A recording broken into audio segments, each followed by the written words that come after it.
Bonjour à toutes et à tous, merci d'être avec nous pour faire un point sur l'actualité du jour sur votre chaîne d'information Grand Lille TV. Et avant les titres, les prévisions météorologiques en ce lundi, avec d'abord un temps frais annoncé aujourd'hui.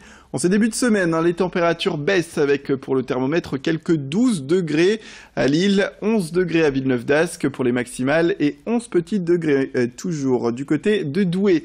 Les prévisions complètes, ce sera tout de suite après cette édition, bien sûr. Premier titre, la mobilisation des femmes contre le harcèlement sexuel. Depuis quelques semaines, le sujet est au cœur de l'actualité après plusieurs affaires médiatiques. Les initiatives publiques de dénonciation telles que le mouvement Twitter Balance ton porc font parler d'elles. De plus en plus hier, des rassemblements ont même eu lieu partout dans le pays, avec à Lille une centaine de personnes réunies. Mais l'ambition est désormais d'aller plus loin que de simples témoignages.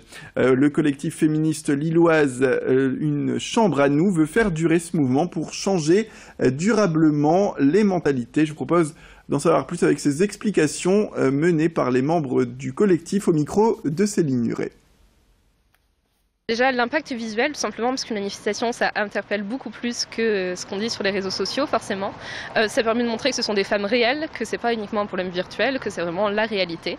Et c'est continuer vraiment là-dessus, de montrer que ça existe, que ça concerne vraiment des gens. Qui se mettent en place, il y a beaucoup de choses possibles. On veut surtout pour l'instant que ça continue, qu'il y ait une longévité avec le hashtag MeToo, qui a quand même permis beaucoup de visibilité et qui a eu des retombées vraiment très très positives. Donc ce qu'on souhaite c'est en priorité ça, continuer sur la longévité et après les propositions, ça, c'est à réfléchir sur le long terme. C'est pas uniquement dans les médias.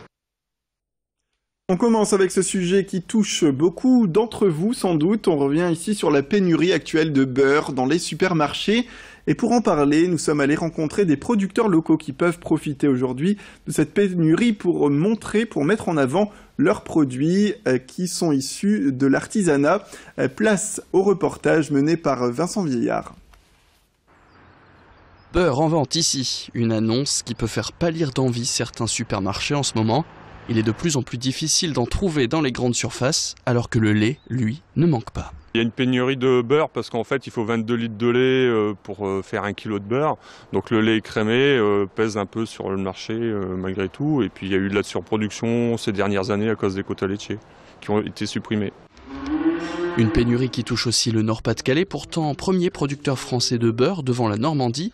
Du coup, si les grandes surfaces sont impactées, comme les petits agriculteurs qui les fournissent, ceux qui peuvent vendre leurs produits sur place s'en sortent mieux. On bénéficie un peu de la crise qui concerne le beurre. Grâce à nos parents qui avaient commencé la vente directe et puis à notre implantation en zone urbaine, on peut se permettre de faire de la vente directe et de commercialiser directement notre production. On est moins impacté que nos collègues qui vendent en gros. Les clients qui ne trouvent plus forcément de beurre en grande surface viennent l'acheter tout simplement à la ferme parce qu'ils savent qu'à la ferme pour l'instant il y en a encore. Le consommer local, donc c'était déjà un peu dans les tuyaux au niveau des consommateurs depuis quelques temps et ça s'amplifie de nouveau. Les gens se disent tiens c'est vrai il y a une ferme à Wany et pourquoi pas y aller quoi. La France est première consommatrice mondiale de beurre avec 8 kilos par an et par habitant. Une statistique impressionnante, tout comme la quantité de beurre produite ici à Wany au sein du GAEC Lebrun. On a 70 vaches qui produisent 1500 litres de lait par jour, ce qui fait à peu près 400 kilos de beurre par semaine que l'on arrive à vendre ici, tout à fait. Il n'y a rien de plus simple pour fabriquer du beurre. On prend du lait pendant la traite le matin lorsqu'il est chaud, on le passe dans une machine qui s'appelle une écrémeuse. De cette façon, on concentre par 10 la matière grasse, donc on récupère la crème. La crème subit une maturation de quelques jours. Ensuite, il suffit de mettre la crème dans la baratte pour avoir du bon beurre. Une pénurie qui a en tout cas inspiré les internautes. De nombreuses petites annonces humoristiques ont été vues sur des sites comme Twitter ou encore sur Le Bon Coin avec cette mode de beurre vendue 50 €. Et on termine avec ce sujet en cette période de vacances assez fraîche. Nous vous invitons à partager la chaleur du tango. Cette danse de salon originaire d'Argentine a de plus en plus d'adeptes dans les Hauts-de-France et les cours se multiplient dans des cadres parfois idyllique. Vous le connaissez peut-être, ces fameuses danses de tango organisées à la Vieille Bourse à Lille. Mais Alexis Tessier, lui, allé du côté de Villeneuve-d'Ascq pour suivre un cours d'entraînement au tango. Je vous propose d'en savoir plus avec ces images.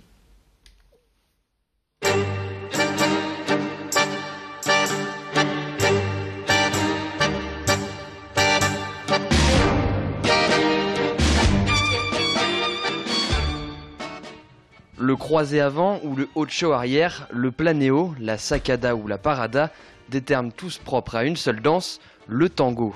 Venue tout droit d'Amérique du Sud, cette danse connaît le succès en France et dans la région. Nicolas et Audrey donnent des cours dans le Nord et en Belgique, une danse pas si simple que ça. C'est un peu compliqué, c'est accessible à tout le monde. Par contre, c'est pas comme les autres danses, comme la salsa ou le rock, où en 3 mois, on peut réussir quand même à bien danser, à bien s'amuser sans trop de pression. En tango, il faut une année, on va dire, pour être à l'aise sur une piste. Il faut au moins une année, ouais, je pense.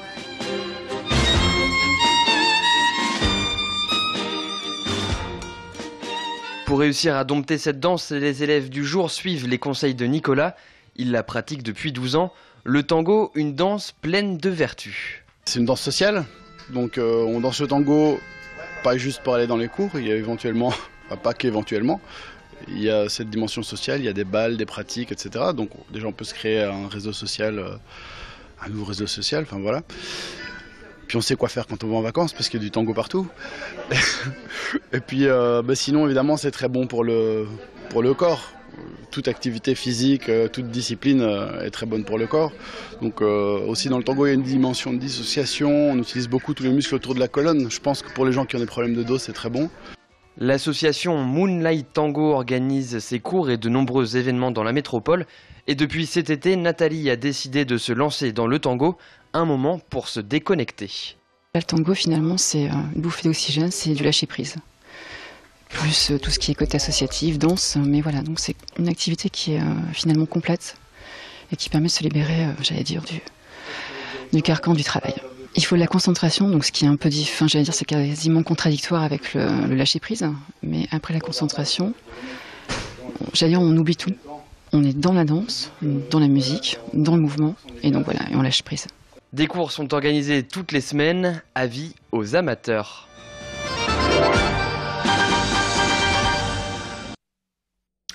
Voilà, c'est la fin de cette édition. Merci à toutes et à tous de nous avoir suivis. Restez avec nous sur Grand Lille TV. Tout de suite, vos prévisions météo et un prochain flash qui arrive au prochain quart d'heure.